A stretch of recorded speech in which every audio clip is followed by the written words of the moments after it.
We do well. I'm in a multi-million-dollar home. I'm driving Bentleys and G-Wagons, and I'm a little girl from the hood, so I'm not bragging. I'm just saying where I came from.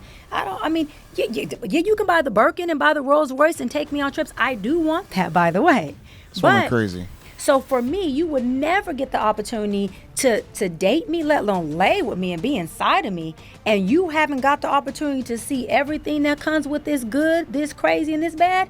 No, bro, you finna roll out the whole red carpet. I'm not a divorcee. I'm not a baby mama. I come from the hood. I'm educated. I beat every single statistic that the hood lays out. I beat all. You're not married. I took my chest and I opened up and said, bro, look at it. Look at my scars. Look at my wounds. Look at my heart. It's shattered. It's broken. Look at my vulnerability. There's abuse over here. There's trauma over here. There's heartbreak over here. There's neglect over here. I'm crazy as hell over here. I'm going to be insecure over here. I'm going to fuck around and completely dismantle you. I'm finna emasculate you over here. What's up? You want it? No.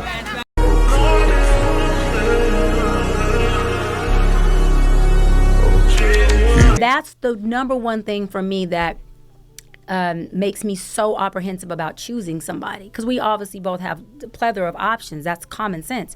Is if I see, and this is where my abandonment is. This is where my abandonment is, y'all. If I see a mustard seed, that small, smaller than a mustard seed, inclination that you even thought, look like you want to pivot for anything that happens, sabotage. I'm out of here.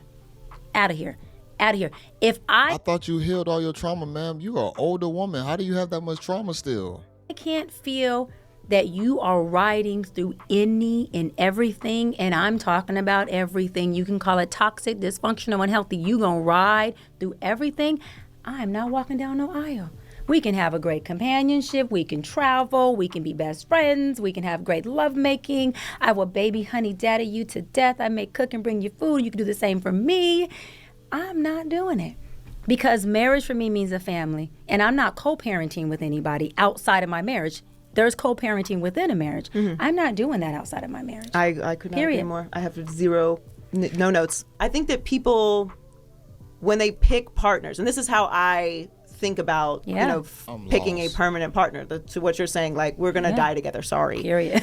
Right. I'm never doing it again. Like, if we're not gonna die together, what the fuck are we doing? Let's just go to Paris and have a good, fun weekends. The libido is high, eat some shopping, eat some escargot, have some champagne. But if we're actually doing this, we have to be aligned on a whole bunch of things. Absolutely. And we can change our minds, we can adjust the goals, but the communication has to be that we're going into this with these aspirations, not financially, not acquiring things, not that. It's just that every decision that I make, and you make, we consult on each other on it.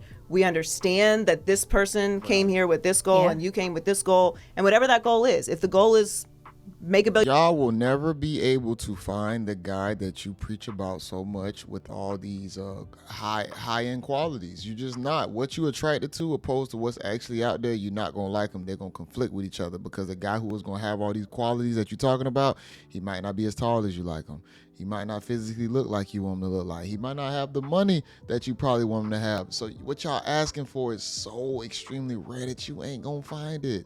You're not. So what she mentioned about the going to Paris, the libido high, we can go get some grub and have a good time. That's what's going to be happening, because you're only going to be able to deal with these guys in spurts. The guys who probably do have a lot of those qualities, which is probably going to be the height, the money, the whole nine. You're just going to have sex with him. Really, he's just going to have sex with you. And you're going to feel like you doing your thing, but really he doing his thing, because he got something else going on also. And now these women are really just going to be in the will of a lot of these celebrity guys. $1 billion. Okay, that was our goal going in. If it's not, we don't want to do that anymore. We want to just live how we're living. Fine. And the men who don't cheat, because there are men who don't cheat. The men who don't cheat, they are the men who are completely plugged into all of their wife. Her trauma, her wounds, her cellulite, her yeast infections. I'm naming everything. Transparency. He's plugged in. He's so invested in this woman that he's so hyper focused on the investment in her. Where space does he have to invest into anything over here? A lot of guys, I'm be honest, a lot of guys not out there trying to get it because they possibly can't get it like other guys. And it's going to be different barriers for different guys on why they don't cheat. Some guys just don't have it in them. Some guys, it could be religious factors. But to sit here and say because they plugged into all the woman's trauma, that's not going to make them cheat, that's not true. Because you got guys who plug into their woman trauma and they still cheat. So that doesn't make sense. Right. And when us women, don't hold men accountable to plug into what we have to plug into, which is showing them what we got, then guess what? They don't get the chance to plug in. So for me, you would never get the opportunity to date me, let alone lay with me and be inside of me. And you haven't got the opportunity to see everything that comes with this good, this crazy, and this bad. No, bro, you finna roll out the whole red carpet. You gonna roll out the pistol. I need to know, how are you going to help me heal this? And how are you going to protect this? Because provision isn't just pulling out a pistol because somebody's robbing us. Provision and protecting me is, do you protect my heart? Are you worried about not hurting me? Are you worried about what's in that phone or what you do at the bar when you're traveling? Are you so concerned that you leave the dinner or the cigar lounge to make sure that you're in at a certain time, not because I control you, but because you want to protect my heart in a way that you know that's the right thing to do. And I ain't told you to do anything. All I said was good night, baby. And 10 minutes later, you saying, babe, I'm in the room. I didn't have to tell you nothing. Yeah. Because if you're plugged into me, then you're fused with me. And when you're fused with me, you're empathizing with me. You feeling what I feel. What does the guy get, though? I'm still curious about it. I haven't heard it yet. I'm still wondering, what does the guy get? We're not disconnected, and I don't want you inside of me so you can feel my vagina. If you can't feel my heart, you can't feel my spirit, you can't feel my mind. I don't need an insert. I'm good. I'm grown. I can reach orgasm all by myself a couple seconds. This woman crazy. I am good. She's crazy. I can see it. So, and we do well. I'm in a multi-million-dollar home. I'm driving Bentleys and G-Wagons, and I'm a little girl from the hood, so I'm not bragging. I'm just saying where I came from. You can buy the Birkin and buy the Rolls Royce and take me on trips. I do want that, by the way. But crazy. Oh, you're going to do some other things. No. You're going to wake things up in me and activate things in me that make me fall in love with myself. Yeah. And so you are going to make love to the God in me. You're going to make love to my wounds and my pain. Period. You're going to be inside of me and say things to me that don't just get me off sexually, but have my heart in my stomach that goes, oh my God, you know I got you. I love your wounds. I love your trauma. You mine. She knows she done got that pipe. She done got piped up. She done got rizzed up. That's why she's spitting all this stuff back to you. She's not in a relationship. This woman's just having good sex. That's it. I got, what? That's an internal orgasm. At this point, I'm like, oh. You don't even got to stroke me no more. So, yeah. but women, we make the mistake of not trusting ourselves enough to show the man that we would like, that we want to be with, our wounds. Because we are at a deficit within our insecurities that we think it's going to make him waver. Sis, will you make him waver? Make him waver. It's true, though. It is a constant feedback that I get. Because I really struggle with being vulnerable. Even the show, like the past couple weeks, all of my friends, everyone that I work with has been like, you need to be more vulnerable. We know the vulnerable side of you. Yeah. We talk to the vulnerable side of you all the time. We love you. You're safe. And it is really hard to get. But what you're saying is the truth, though, because when you're with someone that you truly feel safe with in all of those aspects, there is nothing else like it. Like, there's no other kind of intimacy that you can achieve if you are not fully vulnerable with someone. You can have good sex, you can have a good relationship, you can have fun, you can be together for a long time. And when you've had the real, deep, vulnerable, intimate sex is not good anymore if you don't go to those depths. No. I've had it. So intercourse is not entertaining, enlightening for me. But you're still not married, though. That's why I can go a year and a half on accident not having sex. Not because I don't want it. It's because if you are not penetrating me in so many other ways, foreplay for me is wanting to know about my wounds. Foreplay for me is texting me throughout the day. Foreplay for me is, babe, I seen you did this. Look, what did that mean? You good? Foreplay for me is, did I say something that bothered you? That's foreplay. Foreplay for me is, let me pray over you. Foreplay for me is, it may be too soon for us to have sex because I want to make sure you're in love with me before I penetrate your body. That's foreplay for me. At that point, This woman's so crazy. All I hear is her saying what she wants. Once that guy does all these little special activation codes to get into your box, he already won at that point. He already won. So now what are you going to do? Go to the next guy? Because it feels like she just go from guy to guy. I don't hear nothing about a stable situation. I just hear, yep, this guy does that. Then this guy, how many situations is it? point, you don't have to pursue. I'll be throwing my pheromones at you in ways that you won't even be able to catch. You know how God says he will bless you exceedingly abundantly above all you can ask or think of? Foreplay a woman like that, and she will bless you exceedingly abundantly above all you can ask or think of, and not just in the bedroom. Yeah. But in every way. But we as women, I can't not enforce this enough. We have to start trusting ourselves enough to say, listen, I want you to penetrate me, not my body. So before I get naked physically in front of you, let me get naked internally in front of you. And let me see what you do with that. Why are we not running that play? Like, I don't know if this conversation necessarily applies to a 23-year-old. Yeah, I did at 23. You did at 23? At 23. My first engagement was 23. And not only did I verbally say it, but I think at 23, my actions more showed it, because I didn't have enough self-awareness at 23 to say, listen, I'm an abandoned little girl and I'm going to look crazy as hell half the time. Right. Because at 23, I just was figuring out that I had abandonment, and I'm figuring out what unconditional love looks like, and he's trying to figure that out with me. So my behaviors really exhibited abandonment and trauma. And he was just like this really good guy from this really great family. And, not that he was perfect, but he didn't have as much trauma as my butt had. And he was just like, look, I'm just trying to love the hell out of you and facilitate you, and I'm not leaving you. And I was just like, rah, rah, rah. And he's just like, but I love you. I'm not going nowhere, but I'm here. But I still want to marry you. But I still want to be with you. But I'm here. I'll sleep on the door. I sleep on the balcony. I'm here. Like, I'm not leaving. If you lock the door, I'm sleeping at the door. Like, and this is D1 college football player. This ain't no just regular little, not with all due respect, little L7. This is a dude who, black and white dude, handsome. I mean, he's in demand. Women want him. He's not just some regular Joe Blow. But he was what I needed at that time, because I needed to have somebody, Joy, who I knew, or who God knew could prove to me that abandonment wasn't the only way. Mm-hmm. And that somebody can stick it through, somebody can be there with me, that really does exist. If God showed you that, why isn't he the guy that you possibly still with? Why just use him as an example? If he was such an exceptional guy to where these so-called L7s could not match up, then why are you not with him? Why are you just using him as an example and as an experience? The sad part is a lot of these chicks are just going to use guys as an experience and a stepping stone to only preach about it or brag about it in the later future, which is sad. Even if we didn't make it to forever, I needed to know that somebody had my back.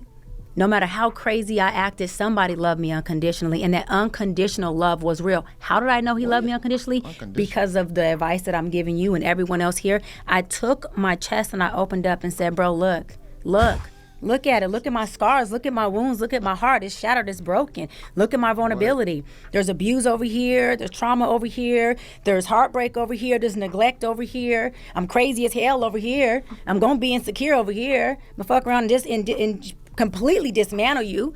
I'm finna emasculate you over here. What's up? You want it? Are you taking this ride or not? I don't want nobody with me who ain't going to take a ride with me for who I am. If you can't ride with me for everything I came with, bruh, you gotta go. So you telling me you had all that?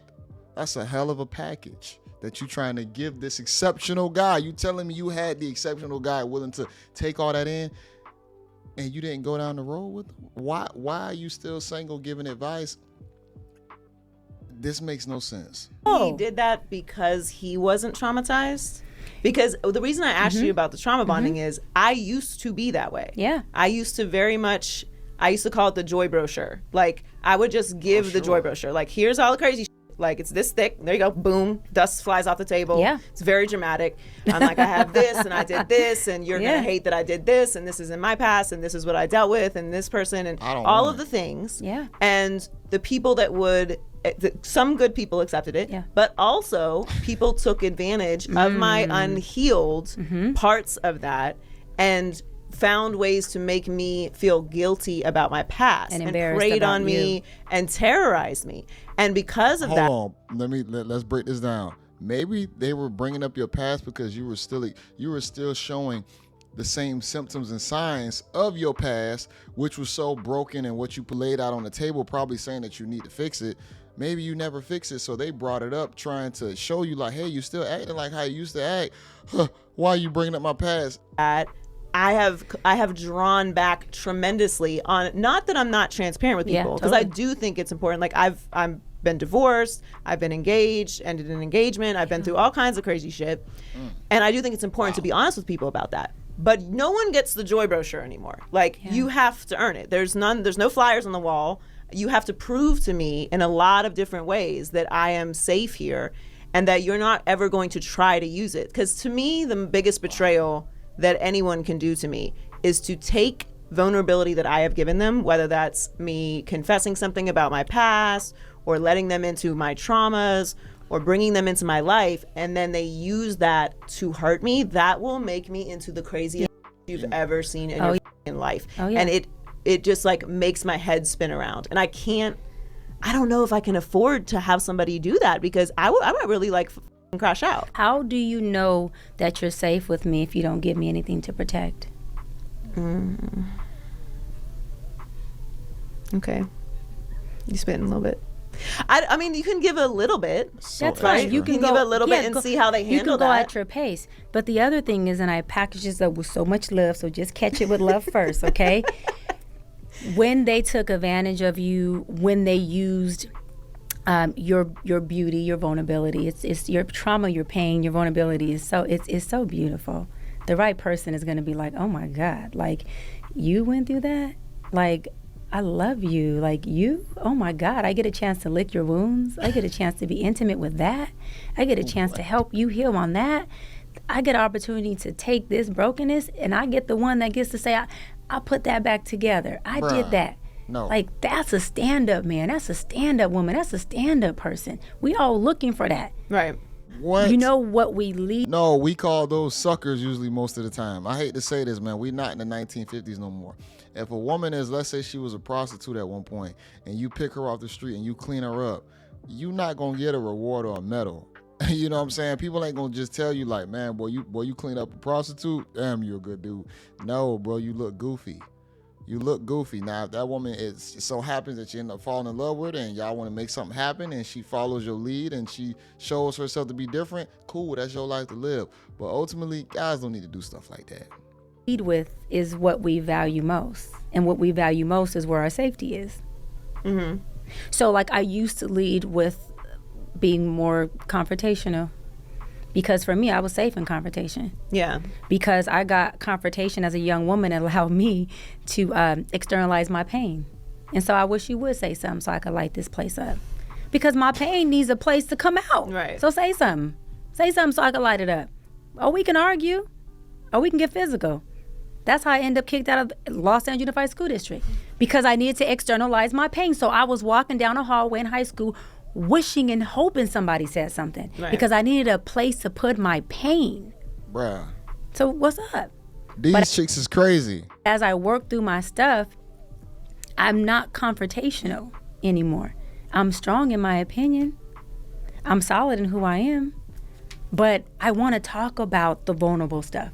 I want to talk about love and what it feels like. I want to talk about the unconditional love. I want to tell you my scars and my business, and I want you all in it. Oh, no. And so, you're right. Yeah. But that's because for me, I'm now, right? I'm now doing all that. I'm now safe in that space. Yeah. But it took not just work, meaning like therapeutic work. It took the second part is what a lot of people don't get a lot of the times, and you mentioned you got it sometimes and not it, and you didn't get it sometimes, is having people in your space who you do the Superman wide open chest thing to, and they're like, still love you, still here. You know what's sad is that it's taking these women this long to figure this out. Her being like upwards of like 40s, possibly 50 or whatnot. Joy being late 30s or whatnot. A dude ain't gonna pick you up at that time period after you done figured all that out. You probably need to figure it out earlier and get with the guy and y'all just grow through time together. Because if you start trying to say I'm healed at this age, you're not healed. You still got trauma there. And now you got certain walls put up to where it's going to make it difficult for a guy to really just love you just like as if you were a 20-year-old or a young 30-year-old. It's going to be very different. All good. Hold on now. That was a little bit too much, Shy. That may be a little bit crossing my boundaries, but still love you. Mm-hmm. Shit's crazy. Give you your space. Still here. What do you need from me? And that's not people being piñats. That's actually people being in a stronger place than you are, or than I was at that point. Yeah. Who can hold more, facilitate more, hold more weight. So I want to pivot a little bit and talk a little more about dating specifically, and some of the manipulation tools that people use in dating. And I was talking to my producer about this earlier today, and I find this fascinating because I am very pro-therapy. I think that, you know, even to Cam, he said this on his podcast. He said, Doc, in one of his vulnerable moments, he said, Doc, I'm pretty much doing all that I can do, you know? And I said, no, yeah, absolutely. Once you create something, then you do all of what you can do. Doesn't mean that the kids are doing. I came from a blended family. I'm not a divorcee. I'm not a baby mama. I come from the hood. I'm educated. I beat every single statistic that the hood lays out. I beat all. You're not married. All of them.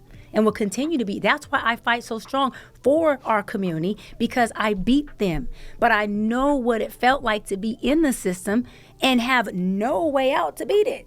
So you can't tell me that you can't do it. You can't tell me that it's not possible. I'm not going for that, period, at all. I'm going to push. I'm keeping my foot on the gas because I know what it feels like to be in an environment of drugs, abuse, trauma, and the hood, an environment that is unsafe, and make different decisions. So I'm not going for it. Now, if you've already made those decisions, no, you're not doomed, but you got to learn how to reprogram. You got to learn how to go from brokenness to peace. You got to take your broken pieces, make peace from it, and do something different. You can't sit up and say, well, I did what I did, I'm giving the best I can, and then continue to do the same rhetoric. It's just not going to work. Why do you think our community is the brokest community that there is? Because we don't family. We don't commune. That's why, period. We are the brokest people on earth, not in the United States of America, in the world, because we're not. Ma'am, just a minute ago, you just stated how you broke up your family and your situation because you were broken at your early age of 20s, and you're not back with that guy because he was a good guy, he was an exceptional guy, and you're literally talking about the community when you part of it too. So, okay. Not marrying because we have 5 houses that are homeless. And if you go further with even saying you dating 5 women, well, you can't even satisfy 5 women as one man. I'm 42. My libido's through the roof. I'm enough for 10 women. So you can't possibly be in my house in multiple houses. Every year I get. See, she don't understand that guys can absolutely sex multiple women at the same time. Now, it might be difficult to juggle all the emotions around, but when it comes down to the box and the buns, dudes are built for it. We love variety. We love difference of skins and colors and textures, the whole 9. And she's saying that her libido out the roof. Ma'am, that guy ain't gonna want to bust you down all the time. He gonna start looking at you and be like, dang, you annoying. Dang, this job don't look the same. Damn, you looking like an old bag of laundry possibly. You ain't never gonna be able to satisfy one guy alone. I'm not trying to say a guy won't just stick around and never cheat. You got guys who won't cheat, but at the same time, for you to even have that mentality, you need to understand the nature of a guy on that. He's always going to be looking at something else, whether he acts on it or not. That's one thing, but guys always look. Get older, I'm like, what am I going to do? What is going on? I have to have sex every day, and I can't. We got to get married. Oh we got to find a husband so we can just take him down every morning, every night. Even it doesn't used to be this way. Yeah, let me take a sip. Oh, Lord have mercy. You gonna get bored after a while with you. It got very hot right now. Relatable. Okay. We're back. Yeah. So I have a theory about this. I don't want to say it's a theory. It's just my opinion on the situation that you just laid out. I do not understand why people view having a child as less of a commitment than marriage. I don't understand marriage. I don't